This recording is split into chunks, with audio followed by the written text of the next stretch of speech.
What if the absolute best defense against your crippling modern anxiety isn't, a new meditation app or doom scrolling for life hacks, but actually a 2,000-year-old military concept of heavy armor? Yeah, that is quite the pivot, isn't it? Because usually when we talk about dealing with the overwhelming stress and pressure of the world today, there's this expectation of a quick, clean fix. Right. You feel anxious, you apply a breathing technique, and boom, you're supposed to be perfectly zen. We want human psychology to be completely binary, stressed or not stressed. I mean, we basically treat our minds like smartphones. You just download the latest software update for mindfulness, reboot it, and expect all the glitches to just disappear. Exactly. But then you look around at the sheer volume of information coming at you, the professional pressure, the real darkness that people face every single day, and suddenly that quick fix mentality feels a bit, I don't know, hollow. Oh, totally hollow. It just doesn't hold up in the muddy waters of real life. And that brings us to the mission for today's deep dive. We are looking at a document that tackles this exact problem, but from a completely unexpected angle. Yeah, and it really is unexpected. It's a text by Frank Leo titled Christian Stoic Mental Training, Spiritual Battle Study Text. And for you listening, this is not, I repeat, not your standard dry theological essay. No, it really isn't. Yeah. It is this stunning linguistic synthesis. The author pulls ancient wisdom from original Hebrew, Koine Greek, Peshitta Syriac, Chinese, and even incorporates Metaphedron transliterations. Which is just a wild mix of sources. It is. But the amazing thing is, it's not doing this just to be academic. It is taking these ancient, incredibly precise languages and using them to decode the actual mechanics of human resilience. And here's where it gets so relevant for you. If you've ever felt like your emotions are just spinning out of control, this ancient Christian Stoic framework doesn't tell you to suppress those feelings like some kind of unfeeling robot. Right, which is usually the stereotype. Exactly. Instead, it provides a highly tactical linguistic blueprint for mastering them. It's essentially an ancient survival manual for the modern mind. So let's unpack this. When I hear the word stoic, I immediately picture a guy who just, bites his tongue, pushes his feelings down, and acts like a brick wall. Yeah, the classic unbothered guy. Right. How does this text redefine that? Well, it completely flips that modern definition on its head. In everyday English, if we say someone is apathetic, it means they just don't care. You're completely checked out. Right, they're numb. But the text digs into the original Greek concept behind this, apatheia. And in a Christian Stoic context, it absolutely does not mean killing your emotion. Wait, really? It doesn't? No, not at all. It actually means achieving a state of freedom where you are no longer hijacked by your passions. You aren't suppressing the emotion. You are actively managing it so that the Holy Spirit can rule your heart rather than your immediate knee-jerk reactions ruling you. I noticed that when I was reading through the section on anger, the author brought up the original Hebrew phrasing for being slow to anger, and the literal translation actually made me laugh out loud. It translates to something about noses. Yes. Oh, I love this one. The phrase is erke apayim, and the literal physical translation is the stretching of the nostrils. The stretching of the nostrils, that is such a bizarre and amazing image. I mean, I love the imagery here. Think of a massive bull, right? When it gets furious, what is the very first physical tell you see? The nostrils flare? Exactly, the nostrils flare right before it charges. So stretching the nostrils is this visceral metaphor for deliberately delaying the explosion of your anger. You feel the heat. You Yeah. feel the adrenaline. But you stretch out the time between the trigger and the reaction. You're putting space between the match and the gunpowder. I mean, think about when someone cuts you off in traffic, or you get a deeply passive-aggressive email from a coworker. Oh, the worst. Your absolute instinct is to immediately fire back. So stretching the nostrils is taking that physical pause. Precisely. And the text takes it a step further. It explores another ancient Hebrew word for self-control, mashal, but it's the exact same verb used to describe a king ruling over a city. Wow.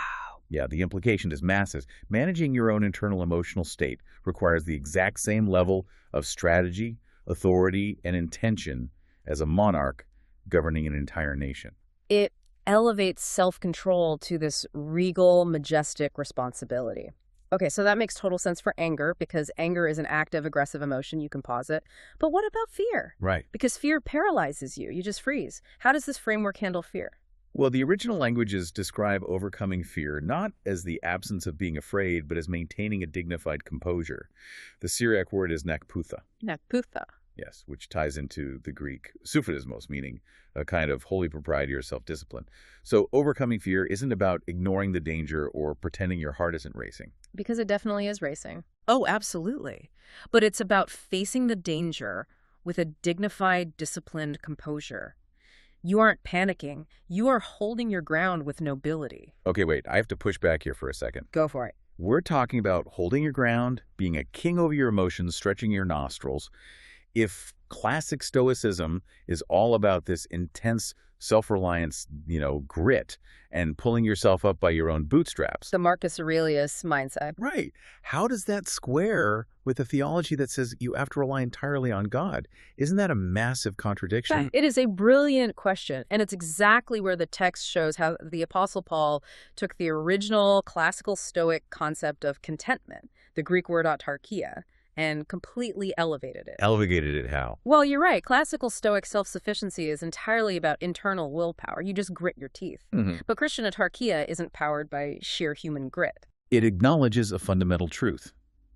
Human willpower eventually runs out. You will hit a wall. Instead, this modern resilience is powered by God's provision. You are self-sufficient, not because you're endlessly strong, but because you are tapped into an endless source. Ah, I see. So the battery isn't inside you. You're plugged into the main line. Exactly. That shifts the entire paradigm. Okay, so my battery is plugged in. My inner kingdom is perfectly managed. My nostrils are stretched. If I'm listening to this, I might think, fantastic, I've reached enlightenment. Now I get to just live a peaceful, quiet life in a cabin somewhere. But that is exactly where the text shifts abruptly, and it hits you like a truck. Yeah, the tone totally changes. It does. That internal peace you just fought so hard for, it isn't the finish line. It is merely the preparation for an external war. It's like going from the mindset of a monk peacefully meditating on a mountain straight into a soldier fighting in a muddy trench. It requires a totally different posture. Yes, a completely different stance. The text moves into the famous armor of God passage in Ephesians, and the linguistics here prove this isn't just a metaphor for being a nice person. Not at all.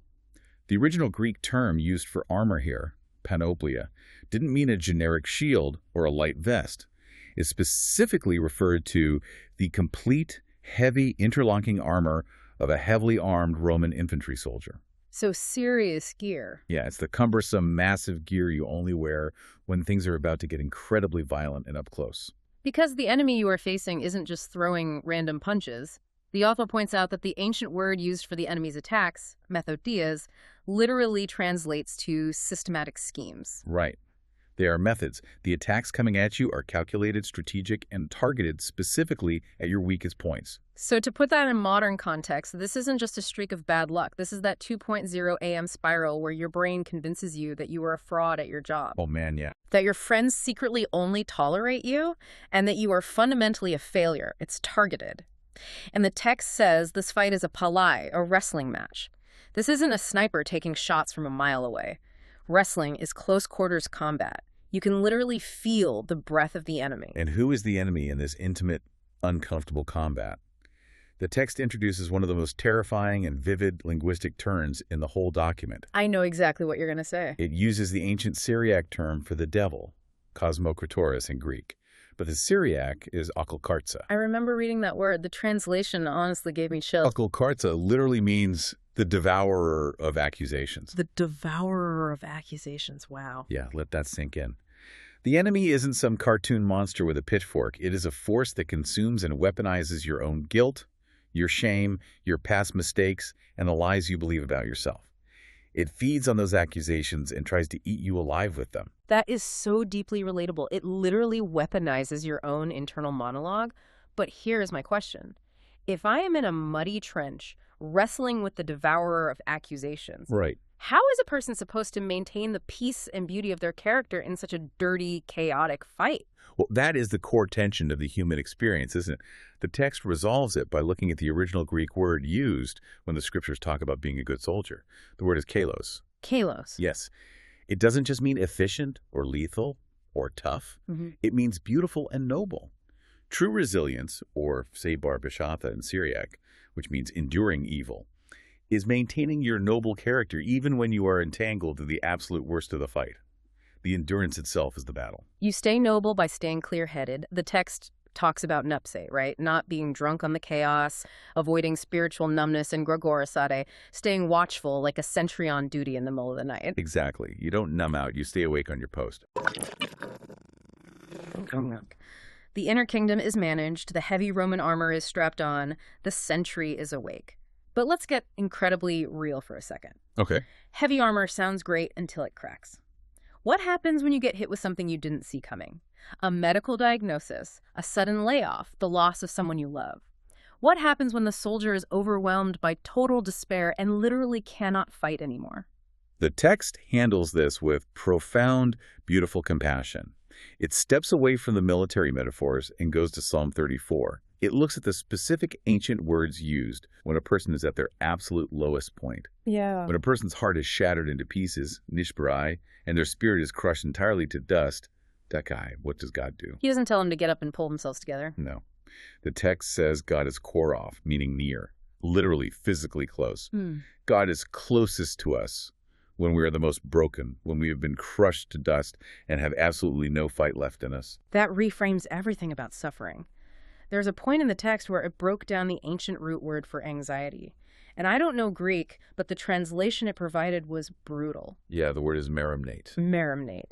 And it meant to be torn to pieces. And I just thought, wow, that is exactly what a panic attack feels like. Your mind is physically shredding itself. It is a violent internal tearing.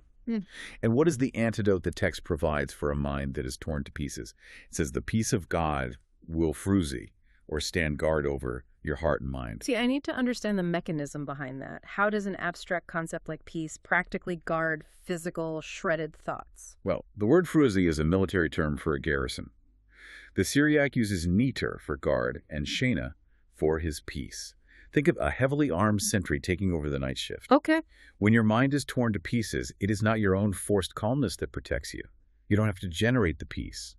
God's own peace becomes the active, heavily armed guard protecting your thoughts, so the exhausted soldier you can finally rest. God takes the night watch. That is incredible. And to back that up, the text points to Romans 8, where the Apostle Paul uses the Greek word pepeismai. He says he is already convinced. Yes, deeply convinced. And he lays out these 10 exhaustive neithers, neither death nor life, nor angels, nor rulers, nor things present, nor things to come, just going on and on to prove that absolutely nothing can separate us from God's love. He covers every possible dimension: time, space, spiritual realms, physical reality. Nothing can breach that garrison. But I have to ask you, as the expert here, when someone listening right now is literally in that moment, feeling torn to pieces by despair, how does this document advise them to handle the physical, waking reality of that darkness today? Does it just tell them to fight harder? What's fascinating is that it says the exact opposite of fighting harder on your own. It points out the Greek word endynamonti, which is an ongoing present participle of empowerment. Okay, what does that mean practically? It means God is continuously giving strength in real time, second by second. You do not need to summon your own strength to survive the day. The strength you need to take the very next breath is being actively, continuously supplied to you. So you aren't generating the power, you are just receiving it. Precisely.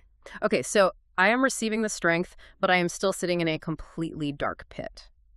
I want to talk about the survival mechanics here. If God is guarding the mind, how do you, the listener, practically hold on during the darkest moments? It goes to the ancient concept of Sheol, the grave or the deepest pit. The text uses Psalm 139 to make a profound point. Death is not an escape from the pain because God is already in the pit. Right. You cannot flee to a place where he is absent. And more than that, to God, the darkness, deshek, is exactly like the light aura. God sits in the dark with you, and to him, it is as bright as day. He doesn't pull you out immediately. He climbs into the mud with you. And the text points out a crucial promise in Isaiah 43. It does not say if you pass through the water or the fire. It says when. Yeah, suffering is inevitable. The battle is guaranteed. But the promise is that you are not alone in the fire, because God takes on the role of the Goel, the kinsman redeemer. Which means what exactly? In ancient culture, this was your closest, fiercely loyal family member who had the legal and moral responsibility to pay whatever price was necessary to buy you back if you were sold into slavery or rescue you from ruin. God is the family member buying you back from the darkness, and he does that to give you a future. There was one word in the Jeremiah 29 section that completely stopped me in my tracks. Which one? The text mentions God's plan is shalom, so not just peace, but wholeness. And it promises an arit, a future, and a tikva. Now, usually we just translate tikva abstractly as hope. Yes, we do. But the literal physical translation of tikva is a rope. A rope? So hope isn't just this warm, fuzzy wish you throw into the void, hoping things get better. Not at all. It's a literal physical rope lowered down into a deep, dark pit for you to grab onto when you cannot possibly climb out yourself. That is exactly the imagery. If we connect this back to the frontline combat we talked about earlier, holding on to that physical rope in the dark is the ultimate act of spiritual warfare. Wow. It is the definitive way you resist the devourer of accusations. Grabbing the rope when your hands are sweating and you are totally exhausted is you saying, I am shattered to pieces, but I am holding on to the future that is promised to me. So if hope is a rope, how do we actually grip it? The author laid out 5 incredibly practical steps for those moments when the dark thoughts attack, and I want to just quickly walk through how they actually work when you're spiraling. Let's do it. The first thing that stood out to me was just recognizing the lie, labeling it. Right. You have to realize that the thought, the world is better without me, is not reality. It is an accusation from the antidiakos, the adversary. It is a systematic scheme designed to break you. Once you label it as an external attack, it loses some of its power. And then you can't just try to think your way out of it because your mind is the battlefield. So the second step is you have to speak the truth out loud. Yes. Using your physical voice as the sword of the spirit cuts through the deafening silence of anxiety. It breaks the internal loop. Step 3 is praying and reaching out to someone else. We just talked about heavy Roman infantry armor earlier. Roman soldiers didn't fight in one-on-one duels. They fought in shield walls. You are not designed to wear heavy armor and fight cosmic forces by yourself. You have to call for backup. Exactly. You pray and you text a friend. And while you do that, step 4 is you rely on facts over your feelings. Yeah. When you feel torn to pieces, remember the 10 neithers from Romans 8. Your feelings of abandonment are not the facts. The fact is that absolutely nothing separates you from love. And step 5, when all else fails, you just hold the tikva. You hold the rik for just one more day, just one more hour. Yeah. If we synthesize all of this ancient linguistic wisdom we've covered, the core thesis of this text becomes brilliantly clear. A Christian Stoic is not someone who feels nothing. Right. They are someone who feels everything. The fear, the anger, the crushing weight of modern life. But they let the Holy Spirit rule those emotions. And a soldier of Christ is not someone who never falls down. They're someone who, even when crushed entirely to dust, always stands back up, wearing their armor. They stretch their nostrils, they hold their dignified composure, and they grip the rope. And this raises one final important thought for you to ponder as we wrap up this deep dive. We learned earlier that to God, the deepest, most terrifying darkness is actually as bright as the day, the aura. Yeah, the light. If that is true, how does that change the way you will sit with your own dark moments tomorrow? I mean, if the darkness isn't actually dark to the one standing guard over your mind, maybe there's nothing left to fear in it. Because even when your perspective shows nothing but muddy waters and broken pieces, the sentry is already standing guard on the night shift. Thank you for joining us on this deep dive into the armor of the mind. Remember, you are a soldier, you are loved, and you are not alone. Keep holding the rope.